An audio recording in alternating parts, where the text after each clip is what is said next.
YouTube as well. So any of our webinar series for our Lunch and Learns, you can go back and take a listen to them.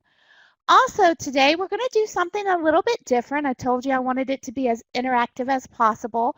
So the most active participant is going to win a prize at the end of the webinar series. And I'm not going to tell you what it is, going to keep that suspense going a little bit, but wanted to let you know to participate because you could win something. Also, as I said, this is a series for January. Each series is going to build on each other. Last week, we started off with this pyramid about how to hire smart. And it started off with really identifying those needs. And then we spent our hour last week talking about recruiting channels.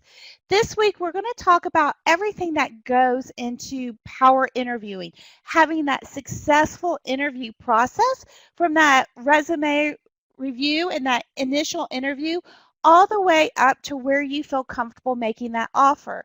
And then next week, we're going to talk about how to onboard someone successfully. So make sure you join us. We always offer it at the same time at 12:30. So before we get started, I have a quick poll question for you. So on a scale of 1 to 5, how would you rate your interview skills? Keep in mind, no one's going to see names, so please feel free to be honest. 1, very low, 2, below average, 3, average, 4, above average, or 5, outstanding. And then the second question that I have for you is, true or false, I use the same interview process every time I interview a candidate. And while, after you've answered those, go ahead and share what your biggest challenge in the interview process is. What I hear working with our clients here at Omnia is that I have a problem with the interview process. Or you're supposed to have an interview, or when do you add in the assessment? Is it before the phone interview? Is it after the interview? When do you process skills testing? And we're going to talk about all of that today, really honing in and focusing on that verbal interview process as well. And what I'm seeing on some of the results is that we've got almost a third with saying that your interview skills is about average. 4 is above average. So good mix, and then 2, they feel like you're below average. Hopefully, regardless of however you rated your interview skills on that scale, you will receive some practical tools, tips, and resources to help you go to that next level. And I love to see about 62% of you use that same interview process every time you interview. And we're going to talk about the importance of having a structured interview process and how that interview process actually gives you some freedom to explore those questions. Darla, just like you said, is really getting that applicant to reveal what they are looking for. And then thank you for sharing, Kelly, is that sometimes the Omnia profile doesn't always match my gut feelings about the person. We're going to talk about how much weight should you put on the Omnia assessment versus how much that interview impression, and what's the difference. And I'm starting to see some repeats. Chris, getting candidates to answer questions openly. Ashley, great challenge that everyone feels is, what were the personal reasons when asked why they left a previous job? And how do you ask those questions in a way that's going to get you the answer and the clarification that you're looking for, but still remain within those legal questions that you can ask? Jill, great challenge. Unfortunately, it's so difficult to determine that loyalty, longevity, and expressing themselves, only saying what the person wants to hear. Janet, I want to focus on that one for just one moment as we see a couple of ideas coming in, is that if you Google, and this is one of my favorite stats, if you've ever listened to our presentations, you may have heard me say this before, if you Google how to interview successfully, you're going to get over 1 million hits in less than 1 minute. What we see is that the candidate has that advantage during the interview process because they can watch instructional videos on how to shake hands, there are blogs written about what are the top 10 questions that an interviewer will ask and the best way to answer them. So what you want to really learn is how do I dig deeper below that? And Earlene, love that, reading the person's attitude and true character accurately. And we're going to talk today during this session about what the areas that you need to look at to identify that and help you as the employer overcome those challenges. We're going to start off by talking about these best practices in hiring. So whenever you begin the interview process, and if you remember, that foundational layer of the pyramid was to identify needs. And if you're frantically taking notes, there is going to be a copy of the presentation available for download at the end as well. So sit back, relax. You can take some notes, but don't feel like you have to draw this chart. You'll get a copy of it.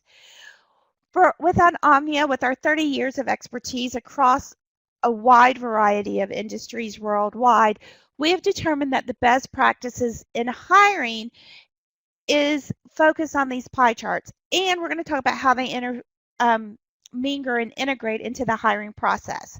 And before I talk about the Omnia assessment and the interview impression, I want to talk about the rest of it. So during that resume review, you're going to get about 25% of that best practices. You're going to be able to see their education. You're going to be able to see work experiences and skills.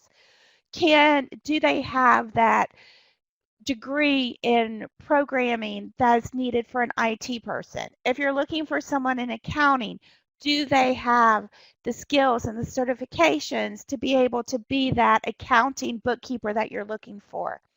Do they have the skills and the work experience if you're looking for someone successfully? You're going to get a lot of that information off of their resume as well as potential. But your resume also ties into your interview process. When you look at that resume, you should be able to take a look at it and say, where should I focus my interview questions? If they've answered and they write in percentages, what you want to do is really focus is, okay, I was 150% over my sales goal. Terrific. What was your sales goal? If their sales goal for a revenue producing position was $10,000 a year, and they were 150% over it, but in your company, in your culture, you expect them to generate $10,000 in revenue a month, there may be a disconnect there. Also, you want to look at those background and drug testing, and the reason why that's only about 5% is because those are those last minute obstacles of we've done the interview process, we've looked at the resumes, we've had them take the skills testing, we've looked at the behavioral assessments. Now we're going to invest the money into making sure that if it's a driver, that they have a great driving record. Can they pass the drug test? If you do criminal checks or background checks, that they pass that. And reference says 5%. You always want to talk to a past employer, but what we're finding is that that percentage of references has shrunk from 15% to 5%. Because by show of hands, how many of you call references and all you receive is, yes, they worked here from this date to this date, and yes or no, I'll rehire them? So I see hands starting to come up. And really, in the past, you could ask questions about were they late, were they there? But in today's society, what we're finding out is there's a fear of legalities and being sued. So companies are now going to a very consistent reference policy of just confirming dates. What you can do to combat that and to overcome one of the challenges that I've heard is, really consistently seeing, are they telling me what I want to hear, but what's their character, is to look at their social media. Do they have a LinkedIn? If they do, have they been endorsed by previous employers or previous clients for those skills that they say that they have on their resume? What does it look like? How active are they on their LinkedIn? But don't forget those other social media forms of Instagram, Twitter, and Facebook. Take a look at it. Does the material that's on that social media fit into your culture? And it's a fine line. You can't discount someone completely about what you find on Facebook. But a lot of times you will see comments, pictures that may give you some pause. You may hear them see where they've posted a rant about a previous employer, about how they've gotten fired because they weren't meeting goals. So it's one more tool that the employer has to take a look at it and to really dive deeper below what that resume is, as well as the Omnia assessment. And I believe it was Kelly who said, sometimes the Omnia profile is different than what my gut says. Well, there's a reason for that. And a behavioral assessment, such as the Omnia, dives deeper below what the candidate is saying and looks to see what their natural behavioral traits are and how well that matches to the position that you're hiring for. You may have a great candidate who would be a terrific cultural fit. But wouldn't you rather know whether or not they can sell before you hire them instead of afterwards? In a behavioral assessment, the Omnia profile should only be about 25% of the hiring process. It is not a pass or fail test. It's a tool in your toolbox of hiring, just like the candidate's resume is a tool, just like their social media is a tool to uncover more about the candidate. And it needs to be partnered with that interview process. Your interview impression is going to talk about your intangibles that a behavioral assessment is not going to see. With the Omnia, we are ADA EEOC compliant. We never meet the candidate, so we're not going to be able to tell you certain things that only you looking them in the eye is going to tell them. So remember I said that this was going to be interactive. So let's talk about this. What are some of the things that a candidate does to impress you during the interview process? Go ahead, type in your question. One of the things I've seen is that they make sure that they come in dressed to impress. Another thing is, are they there early? Are they coming in late? Sarah shares having researched our company and knowing your company's mission and identity. I love that. Chris is following up with checking out your website. For me, myself personally, if someone comes in and they know absolutely nothing about our company, they haven't looked at our website, they don't know the mission, then that tells me that they're looking for a job versus a career. How are they going to know whether their core values match the company's? And I'm not saying that they have to be an expert about what we do, because you don't put all of that information out on your company website, but just a general understanding about the company. Coming in with some key questions about the job. And Candace shared professional appearance, punctual, open communicator. All of that is strong indications and an eagerness. So as we're seeing, some of these are coming out, they're repeats. So everything comes into for impress. I will tell you that the number one thing that I see all the time when I'm talking to candidates or mentoring people who are looking for a job is to take a look at that website. So if they're not looking at your website, that's a huge red flag right there. Other things to look for during that session, and I apologize, Adobe is running a bit slow, so you may see it take a little bit longer, but we'll soldier on. Is some of the questions that you want to look at is, did the candidate arrive on time? Were they prepared? It goes back to, did they look at their website? Did they bring extra copies of their resume? Was the candidate engaged during the interview? And then the other question that you need to make sure that you're asking is, were you engaged during the interview?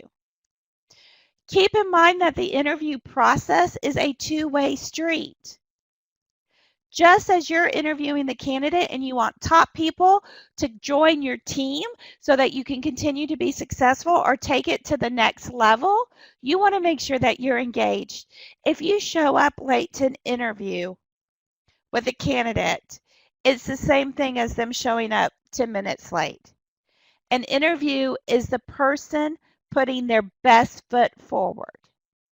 Myself, I have a personal rule that if a candidate arrives more than 10 minutes late and there is not a good excuse, such as an emergency, a flat tire, car accident, I don't go through the entire interview. I thank them for coming in. I tell them why I'm not continuing with the interview process and allow them to go. And over my 20 years of doing this, I've had people say, wow, Kim, that's really harsh.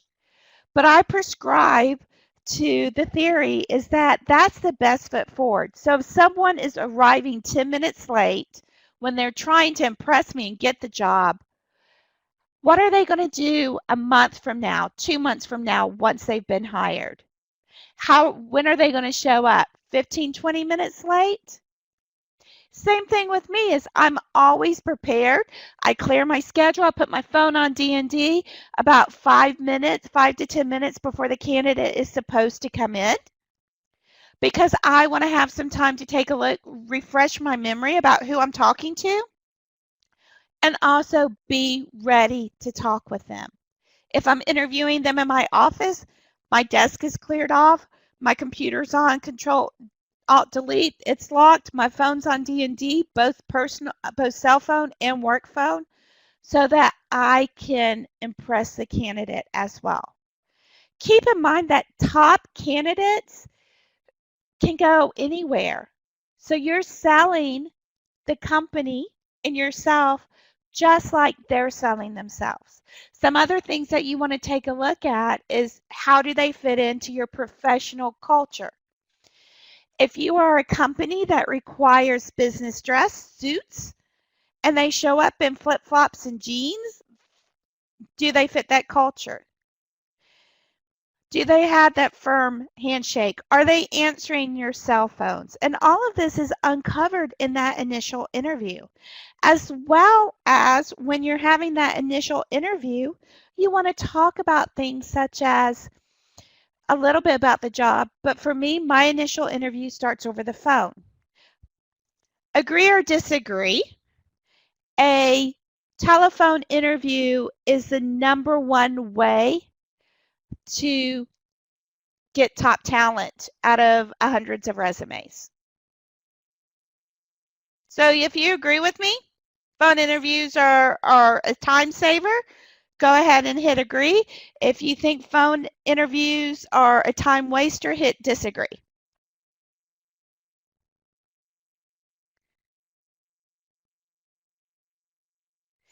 And yes, a recording will be available as well, Erlene, as we're waiting for hands to pop up at agree and disagree. The presentation will be available for download as well as the recording will be available in about a week. Okay, so here is our recommendation. That phone interview needs to be your initial interview. You are going to be able to eliminate some candidates from things such as salary requirements are very different. They can't work the hours, but you can also pick up on some additional impressions to follow up on. If the job requires phone conversations with clients, you want to have a phone conversation. How did they sound on the phone? Were they engaged over the phone or did you hear typing and background noise in the back? Did they have questions? How did they make you feel when they were talking to you? Did you feel like they wanted to be a part of the conversation or that you were bothering them? Did they have great conversation skills? Could they articulate themselves? Were they clear to understand? All of those are interview impressions that you can receive over the telephone during that initial interview, and then follow it up with questions when someone comes in. as well as you want to think about your process. So we're talking about the interview impressions. Remember, it's about 30% of that hiring practice, as well as combining with the Omnia assessment. But have a process. And what I mean by that is that there tends to be two schools of thoughts. There's the unstructured process where I'm going to wing it. The interviewer isn't prepared, and when you're not prepared, the conversation tends to go to hobbies and interest versus staying with the job. There's not pre-planned interview questions based on the candidate's resume and based on the information that you've received during that initial phone interview. However, if you have a structured interview process, you're going to have that pre-planned outline. And we're going to talk about a couple of the steps that go into that process. Your questions tend to be more strictly job related, so you can stay on task, be effective with your time. Also use scoring guides. So show of hands, how many of you use some sort of scoring guide, note-taking, when you interview multiple candidates?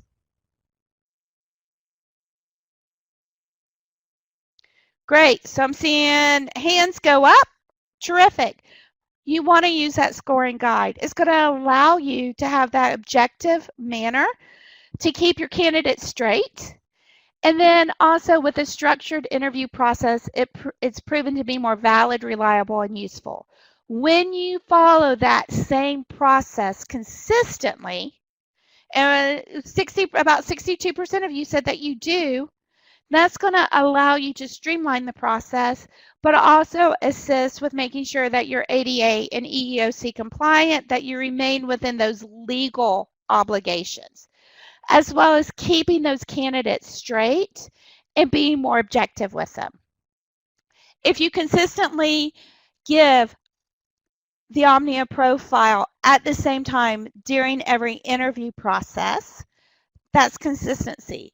If you require the exact same skills test during the interview process, it allows that consistency as well. And there is a difference between a behavioral assessment and a skills test. The behavioral assessment, as I said, is going to be those natural behaviors that the candidate has, but it's not going to tell you, can they operate an Excel spreadsheet if that's what's necessary? That's where that skills test is coming in to and needs to be incorporated into your interview process. Many Fortune 500 companies are now implementing with a skills test. If I need you to write code, I'm going to have you write code during the interview process. If you are in marketing and part of your job is creating marketing campaigns for social media, I'm going to give you a scenario and you're going to walk me through that marketing plan of how you would do that. But once again, it's that reliability as well. And I will be the first to admit, I am not a process-oriented person. For those of you who are on the call who are just like me, who love to jump from task to task and thing to thing, having this process is going to help you save time so you can move on to something else. Trust me on this one. I promise it is a great thing. During your process, you want to strategize during that interview process, and that strategy should be determined before the candidate comes in. In fact, it should be determined and reviewed when that opening happens and you decide that you're going to start that hiring process. As part of the interview strategy, you need to know how many interviews and interviewers you're going to have. Are we going to have a phone interview, an initial interview with HR and or the hiring manager, and then bring them in to meet senior leadership? You need to have some introductory questions prepared, and then a great combination of those job-specific questions as well as situational questions. By having all of these questions, you're going to be able to really integrate and dig deeper below those practice questions that someone may have the answers to, and then makes you feel, oh, very confident, they're great, they can speak, they had terrific answers. But it's going to allow you to really find out and uncover more. Want to talk real quick about the benefits of multiple interviewers because we've already mentioned about the number of interviews, having that initial phone screening, talking to people. Also, if the job requires them to have some written content, shoot them a quick email and ask them, hey, can you please respond with your available dates for an interview as well as the answer to this question. Are looking at the cover letters to ensure that there's not typos and that it really stresses what you want. But also, you want to have multiple interviewers. With the benefits of having that multiple interviewer is it's going to be able to provide different perspectives on the same candidate. It's going to be consistency in their responses are going to be validated. And once again, it eliminates that I like them, my gut says to go with them, and gives you a more objective decision. And the multiple interviewers can be formal and informal. And what I mean by that informal is if you have a receptionist, ask them what their opinion was on the candidate. What they may say is that they were extremely rude, they showed up late, they talked on their phone the whole time, and you're going to be able to get a different perspective on that same person. And unfortunately, I have seen in my past experience that someone is terrific with the interviewer because they're there to impress them, but how they treat the receptionist really didn't match the culture of the organization that I was in. The other thing that I would recommend as part of this multiple interviewers is incorporating a top performer into the interview for the role that you're hiring for. Bring someone in who's doing the job that you want to hire for, who's doing it extremely well, and have them interview the candidate.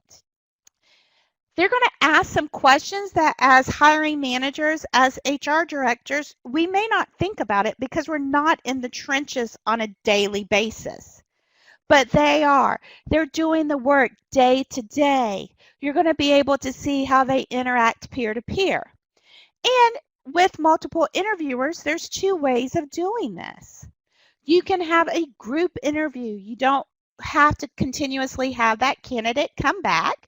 You can have 3 or 4 people in the same room. Here at Omnia, when we hire, that's what we do. And we always set that expectation when someone comes in to say, we want to talk with you, but we want to be very aware of your time. So we are going to talk with you together. I like to use humor a lot, so I'll say something like, oh, you didn't know you were on American Idol with 3 judges today, did you? To break the ice a little bit. However, if that's not your style, please don't do that. You may say that we want to do multiple interviews and have them come back time after time after time, or talk with the interviewers one-on-one, back to back. And that's fine as well. But what you want to make sure is that if you're using multiple interviewers who's going to talk to the candidate one-on-one, that you set that time expectation. Remember, your candidate is interviewing you as well. So anything that you say or don't say is either a deposit or a withdrawal into their desire to work for your company. So you want to make sure that with that expectation, if you know the interview process is going to take about 3 hours, let them know that. When you tell them, they're going to be able to plan accordingly, especially if they're currently working. You don't want to have someone come in thinking that I'm going to talk with you on my lunch hour and then have to come back and revisit it. We talked about the scoring evaluation, and we are going to offer this evaluation form as well. But I want to talk about why to score because it's key as part of this interviewing process. When you use the scoring system, you can objectively evaluate during the interview. You can use it very simply as a scale of 1 to 5, such as the one that you're seeing, and write some simple comments. Remember, anything that you do does count, can be called into account for legal. So you don't want to write something on there that isn't factual, it's more opinion. For instance, you don't want to say, oh, moron. You might want to say, showed up 10 minutes late to an interview without reason. That legally can be submitted, and you would want to see that in a court of law, not necessarily, oh, don't like this person. State facts. You can compare the overall scores to determine top candidates. And this goes, you want to look at identifying the needs. You've already identified what your non-negotiables are for the candidate and what your wish list is. So by using the scoring metrics, you're able to say they have all the non-negotiables. But candidate A scored higher than candidate B because they were bilingual, and that's on our wish list, and it's not, and candidate B didn't have that. And it allows you to take lots of notes. And once again, the notes that you want to take needs to be factual, but you can also use it to explore. With that structured interview process, with those pre-planned questions, it gives you the freedom to go and say, okay, I have this question. I want to move on with it, but I'm not quite sure where to go with it because it depends on what the candidate is going to say. They answer it and it prompts another question, and now you're able to move forward with it. Keep in mind that the goal of every interview question that you ask, regardless of whether it's via phone, email, or in person, is to gain knowledge of that candidate's compatibility to your organization and that position by asking specific questions that require specific answers. And the words I want to really hone in on here is specific. You want to get facts from them. You want to understand why they say what their worst mistake is. What did you learn from it? Don't allow them to talk in generalities. So don't be afraid to press for a complete answer. If they say something that you want to hear, press a little bit deeper. Ask those follow-up questions. If someone can't tell you or walk you through the process of how they managed and coached an employee up or out, and you're looking for them for a leadership role, then that is a red flag. Look for those questions.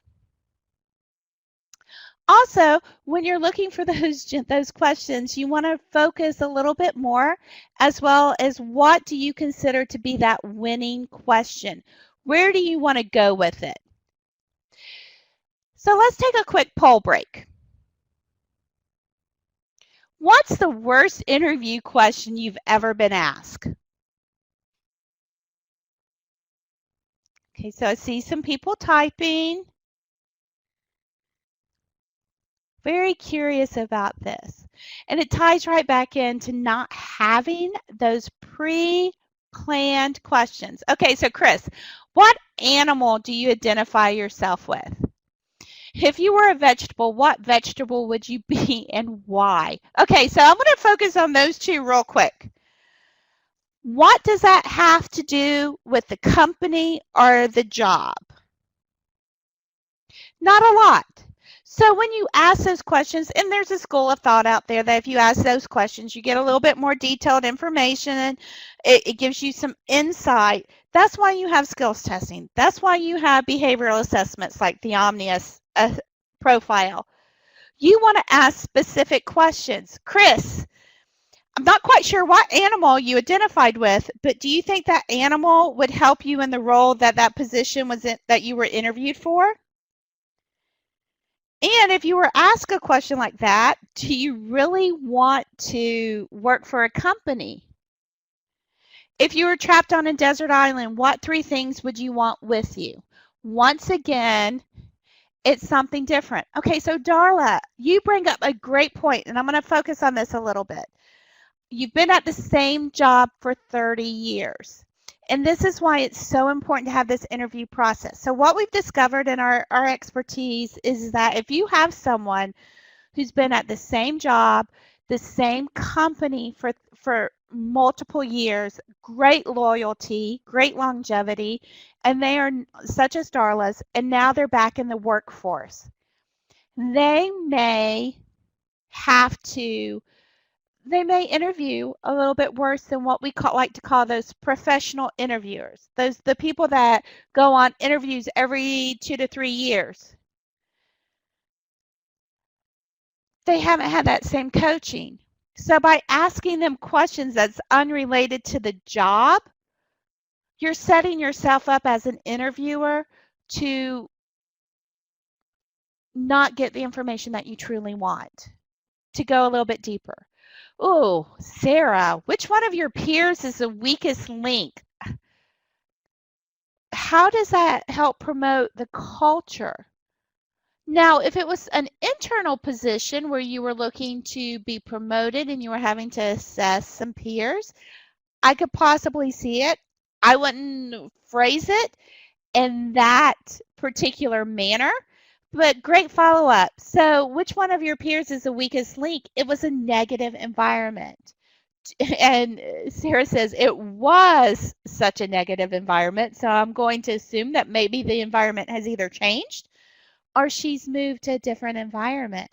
So, as an interviewer, you have to think about what's the purpose of each and every question that I'm asking.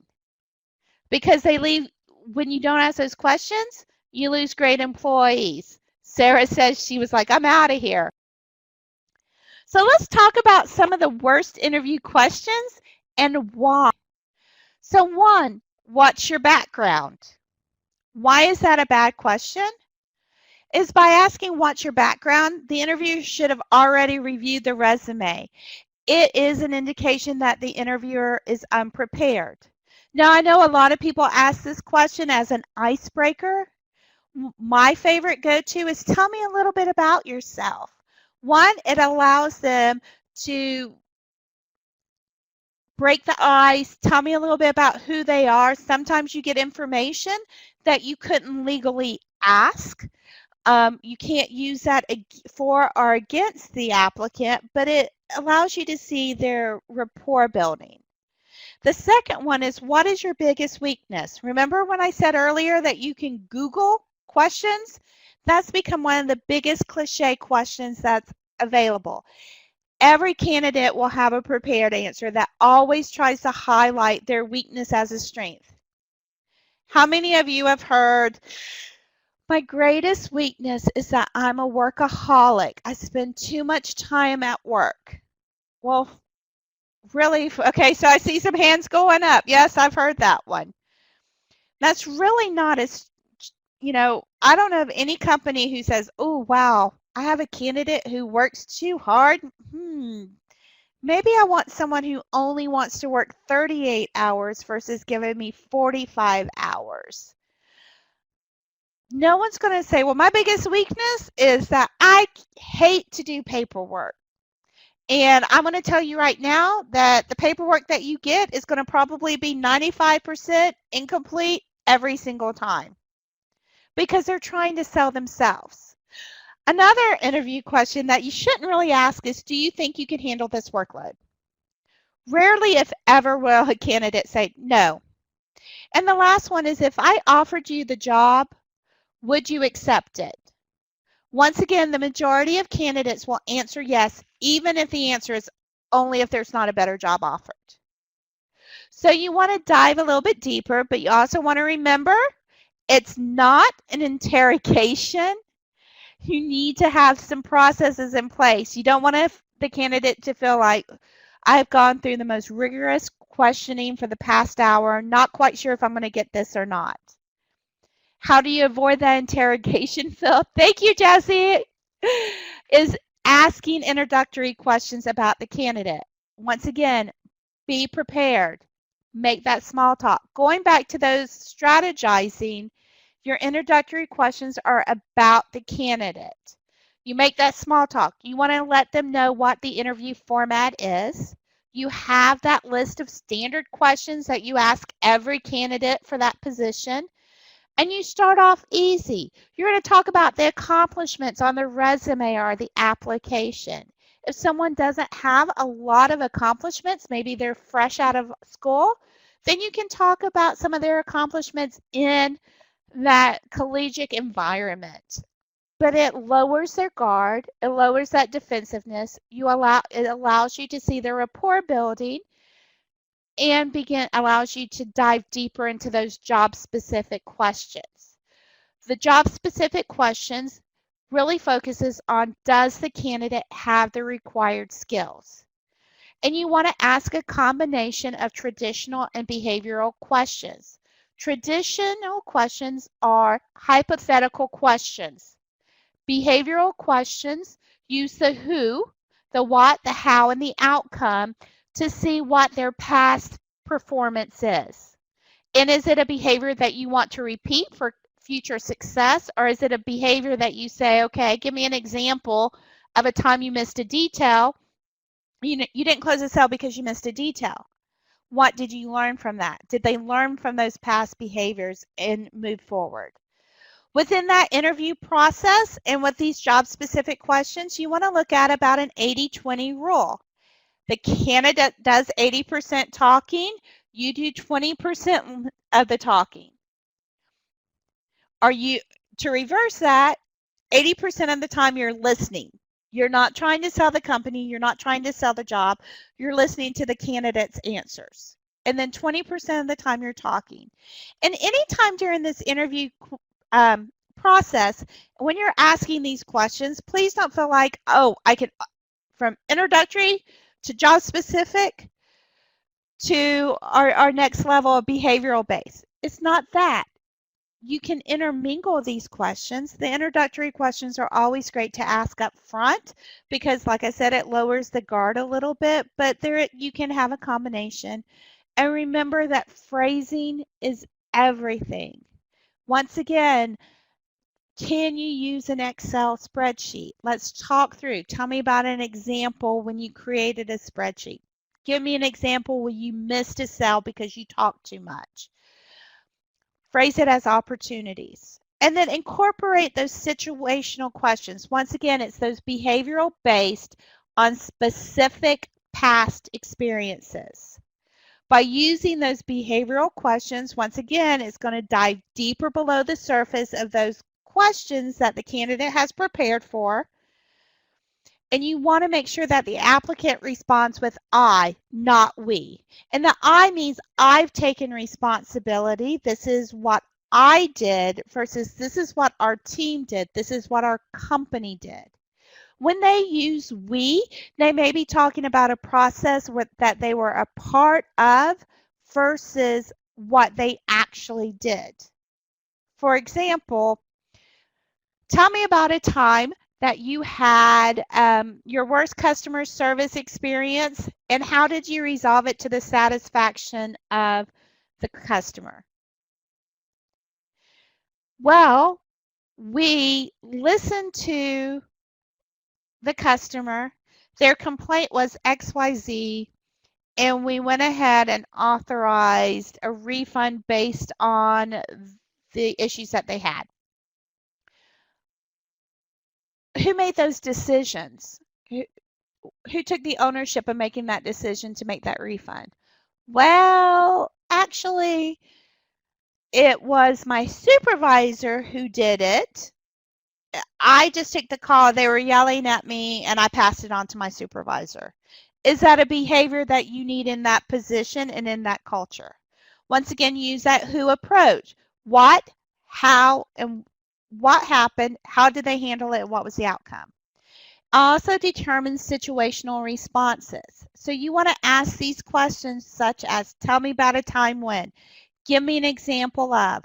Describe a situation when. Past performances are a great indicator of future performance as well.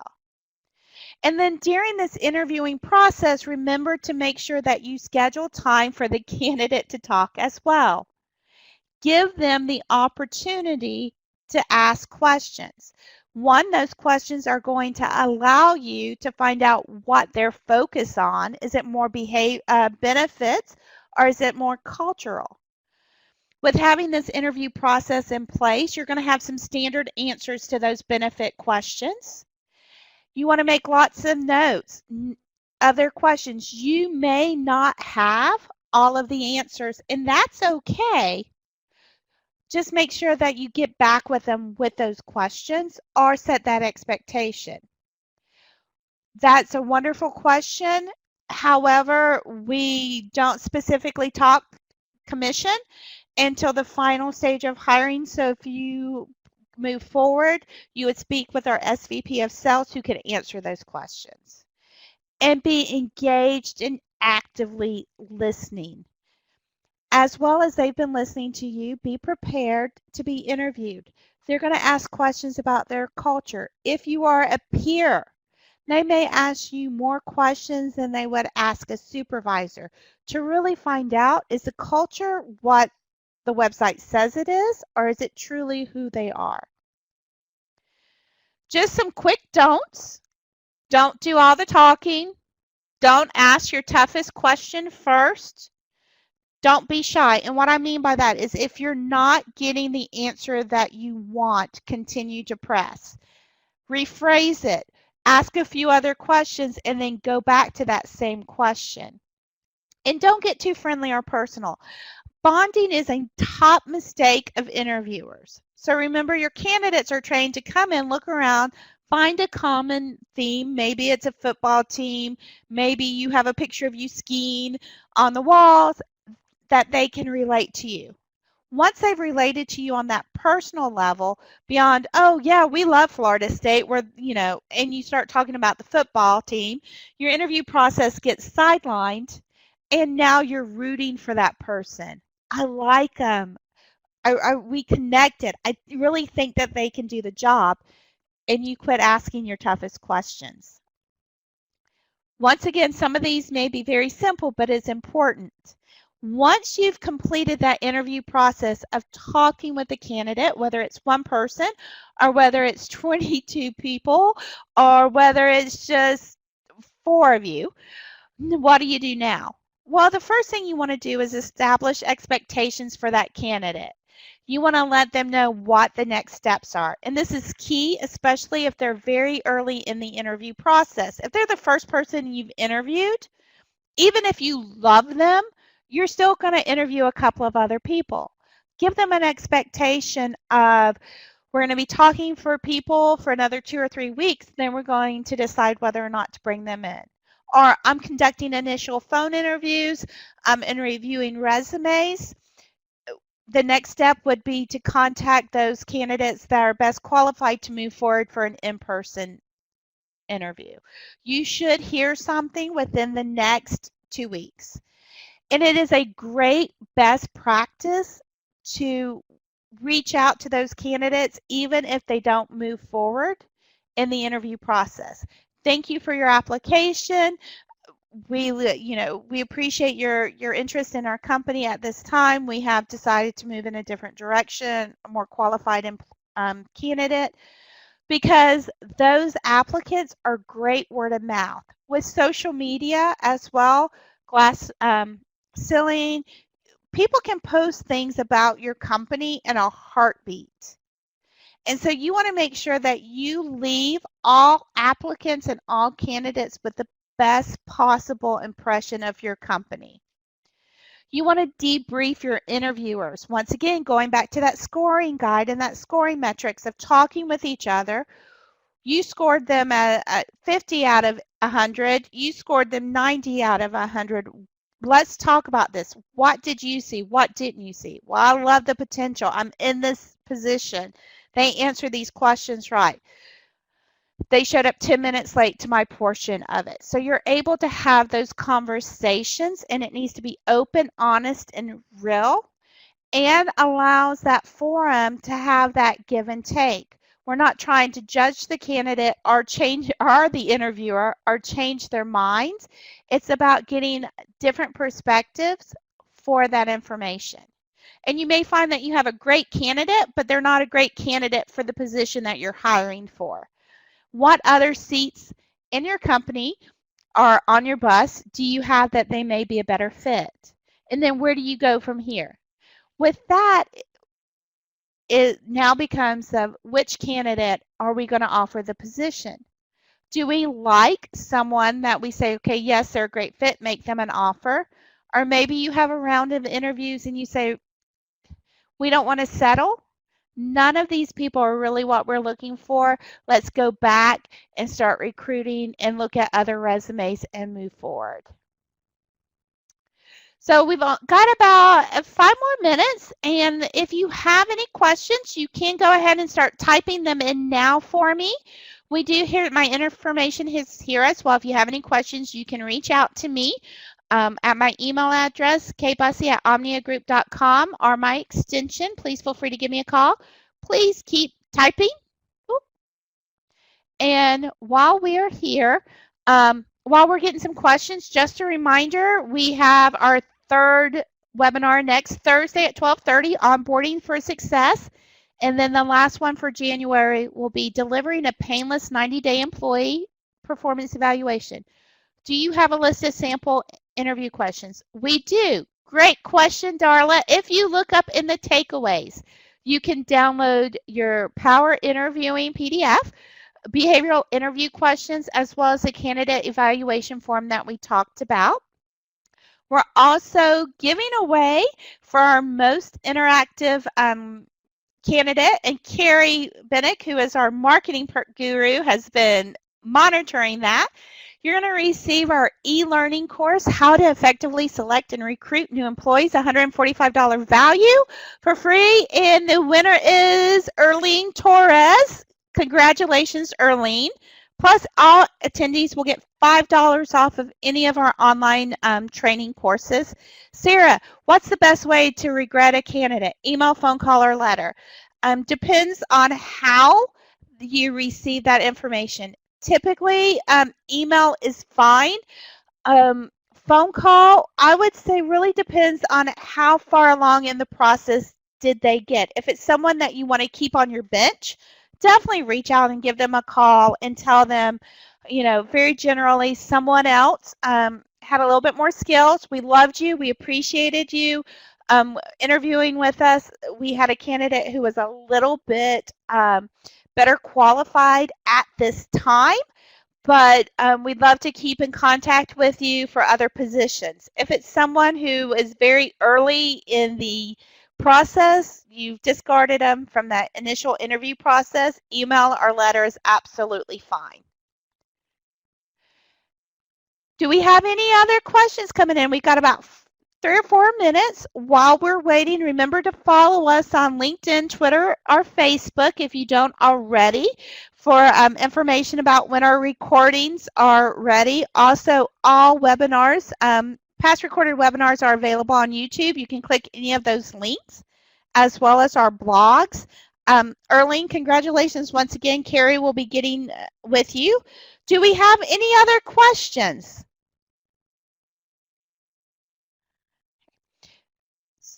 See a couple of people typing.